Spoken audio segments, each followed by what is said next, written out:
ఈ డ్రగ్స్ మహమ్మారి ఈరోజు మన యొక్క రాష్ట్రంతో పాటు ప్రపంచాన్ని కూడా గడగడలాడిస్తున్నటువంటి పరిస్థితి.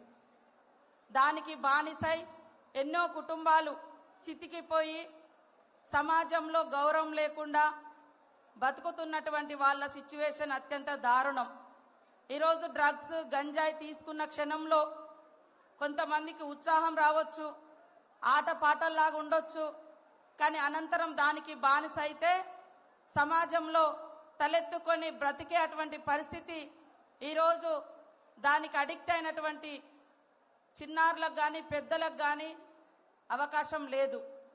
ఈ మాదక ద్రవ్యాలకు వ్యతిరేకంగా ప్రతి యువకుడు యువతి యువకులు చదువుకున్న వాళ్ళందరూ కూడా ఒక ఉద్యమం లాగా ఒక పోరాటం లాగా తీసుకొని ఈ యొక్క మాదక ద్రవ్యాల మీద మనం పోరాడాల్సినటువంటి అవసరం ఉంది.